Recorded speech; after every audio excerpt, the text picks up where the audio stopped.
की बात है, किसी गांव में एक बूढ़ी माई रहती थी। वो बहुत नियम धर्म से व्रत आदि करती थी। एक दिन भगवान के घर से यमदूत उसे लेने आ गए और वो उनके साथ चल पड़ी। चलते चलते एक गहरी नदी आई तो यमदूत बोले, माई, क्या तुमने कभी गौदान किया है? बूढ़ी माई ने उनकी बात सुनकर मन में श्रद्धा से गौ माता का ध्यान किया तो गौ माता उसके सामने प्रकट हो गई और बूढ़ी माई ने गौ माता की पूंछ पकड़कर नदी पार कर ली।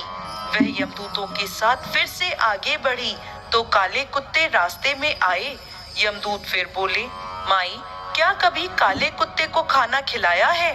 बूढ़ी माई ने मन में कुत्तों का ध्यान किया तो वह रास्ते से चले गए। जब बूढ़ी माई यमदूतों के साथ फिर से आगे बढ़ने लगी तो रास्ते में कौओं ने उसके सिर पर चोंच मारनी शुरू कर दी। यमदूत बोले, माई, कभी ब्राह्मण की बेटी के सिर में तेल लगाया है? बूढ़ी माई ने ब्राह्मण की बेटी का ध्यान किया तो कौओं ने चोंच मारनी बंद कर दी। कुछ आगे बढ़े तो बूढ़ी माई के पैरों में कांटे चुभने लगे तो यमदूत बोले, बूढ़ी माई, कभी खड़ाऊ आदि दान की है? बूढ़ी माई ने उनका ध्यान किया तो उसके पैरों में खड़ाऊ आ गई। बूढ़ी माई फिर आगे बढ़ी तो चित्रगुप्त जी ने यमराज से कहा, आप किसे लेकर आए हैं? यमराज जी बोले, बूढ़ी माई ने दान पुण्य तो बहुत किया है लेकिन धर्मराज जी का कुछ भी नहीं किया, इसलिए आगे द्वार इनके लिए बंद है। यह सारी बात सुनने के बाद बूढ़ी माई बोली कि आप मुझे सिर्फ 7 दिन के लिए वापस धरती पर भेज दो, मैं धर्मराज जी का व्रत और उद्यापन करके वापस आ जाऊंगी। बूढ़ी माई वापस धरती पर अपने गांव आ गई और गांव वालों ने उसे भूतनी समझकर अपने दरवाजे बंद कर लिए। जब वह अपने घर गई तो उसके बहू बेटे भी दरवाजा बंद करके बैठ गए। बूढ़ी माई ने कहा, अरे मैं भूत नहीं हूँ, मैं तो धर्मराज जी की आज्ञा से वापस धरती पर आई हूँ 7 दिनों के लिए। इन 7 दिनों में मैं धर्मराज जी का व्रत उद्यापन आदि करूंगी जिससे मुझे परलोक में जगह मिल सके। बूढ़ी माई की बातों से आश्वस्त होकर बेटे बहू ने उसके लिए पूजा की सारी सामग्री एकत्रित कर दी। लेकिन जब बूढ़ी माई कहानी कहने लगी तो उसके बेटे बहुओं ने हुंकारा नहीं भरा, लेकिन पड़ोसन ने सारी कहानी हुंकारा भरते हुए सुनी। 7 दिनों की पूजा, व्रत व उद्यापन के बाद धर्मराज जी बूढ़ी माई को लेने के लिए विमान भेजते हैं। स्वर्ग का विमान देखकर बेटे बहू के साथ सारे गांव वाले स्वर्ग जाने को तैयार हो गए। बूढ़ी माई ने कहा, तुम कहाँ तैयार हो रहे हो? मेरी कहानी केवल पड़ोसन ने सुनी है, इसलिए वही मेरे साथ जाएगी। सारे गांव वाले बूढ़ी माई से धर्मराज जी की कहानी सुनाने का आग्रह करते हैं। तब बूढ़ी माई उन्हें कहानी सुना देती है। कहानी सुनने के बाद सारे गांव वासी विमान में बैठकर स्वर्ग जाते हैं तो धर्मराज जी कहते हैं, मैंने विमान केवल बूढ़ी माई को लाने भेजा था। बूढ़ी माई कहती है, धर्मराज जी, मैंने जो भी पुण्य किया है उसमें से आधा भाग आप गांव वालों को दे दें। इस तरह से धर्मराज जी ने गांव वासियों को भी स्वर्ग में जगह दे दी। हे धर्मराज जी, जैसे आपने बूढ़ी माई के साथ गांव वालों को भी स्वर्ग में जगह दी, उसी तरह से इस कथा को कहने वाले, सुनने वाले और हुंकारा भरने वाले सब पर कृपा करना।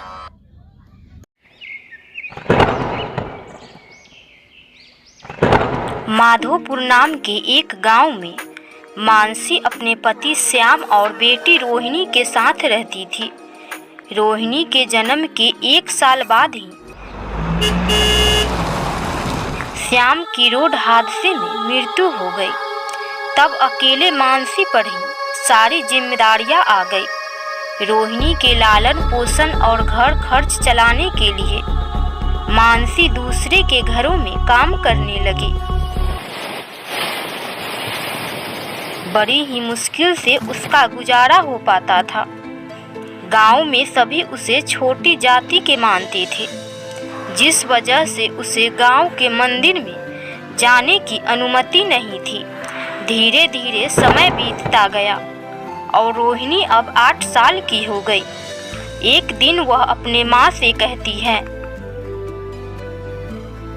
माँ, मैंने देखा कि माता के मंदिर को बड़े सुंदर तरीके से सजाया जा रहा है। क्या कुछ खास होने वाला है माँ?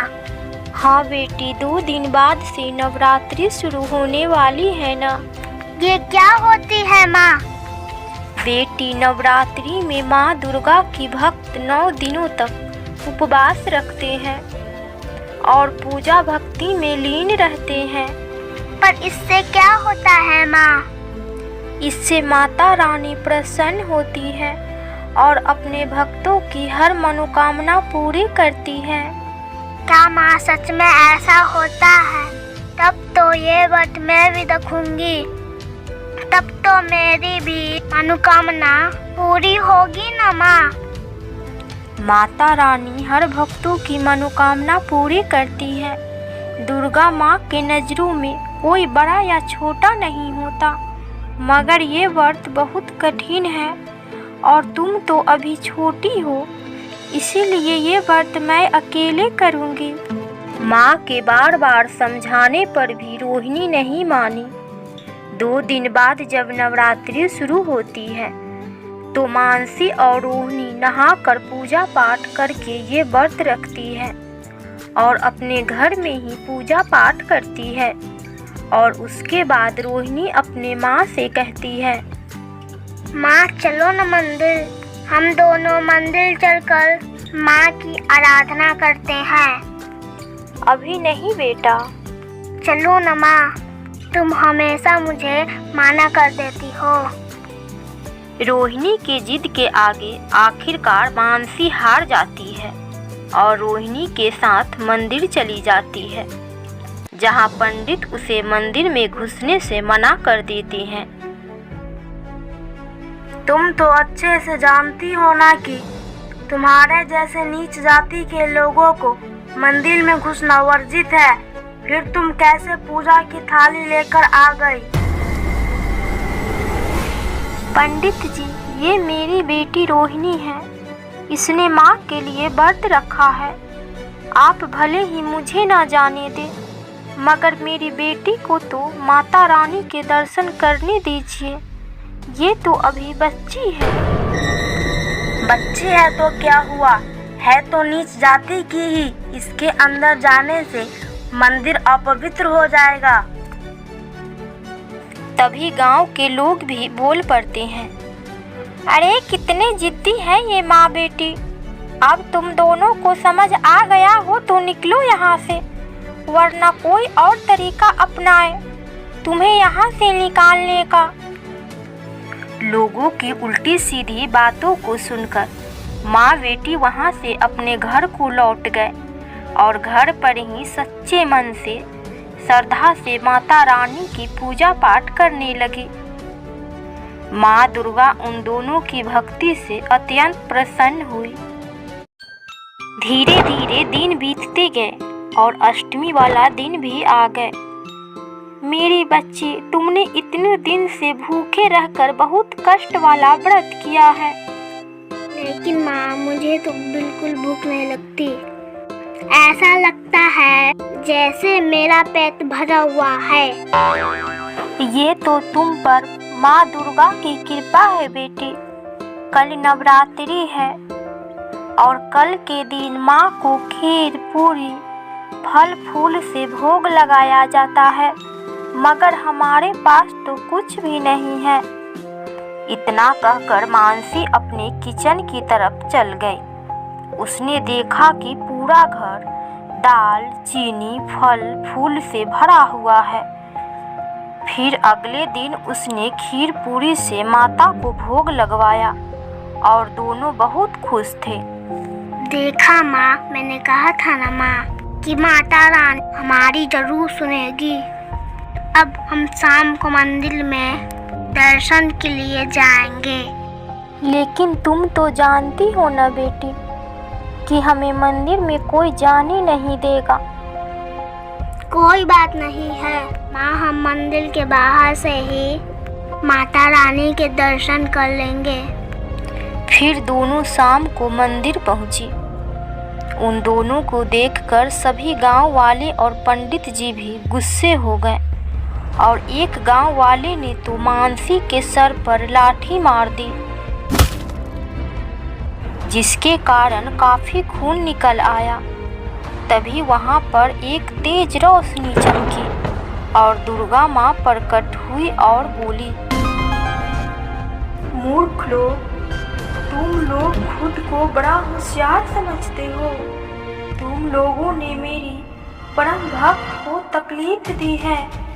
तुम सबको इसकी सजा जरूर मिलेगी। गांव के सभी लोग माँ दुर्गा के गुस्से वाले रूप को देखकर डर जाते हैं कि माँ उनका सर्वनाश ही न कर दे। तुम लोग जिसे नीच समझते हो वह तुम सबसे श्रेष्ठ भक्त है मेरी, और मेरी मंदिर में प्रवेश करने से तुम किसी को नहीं रोक सकते। सभी मेरे लिए बराबर है। पुजारी और गांव वाले सभी मानसी से माफी मांगने लगते हैं। तब मानसी दुर्गा माँ से कहती है, इन सबको क्षमा कर दो माँ। हाँ देवी माँ, इन सबको माफ कर दो। मानसी और रोहिणी के कहने पर दुर्गा माँ ने सभी को माफ कर दी। उसके बाद दोनों घर को लौट गए। जैसे ही घर में पहुँचे तो देखा कि सोने चांदियों का एक बक्सा उनके घर में रखा हुआ है। ये देखकर दोनों काफी खुश हो गए और उस दिन से सुखी जीवन व्यतीत करने लगे।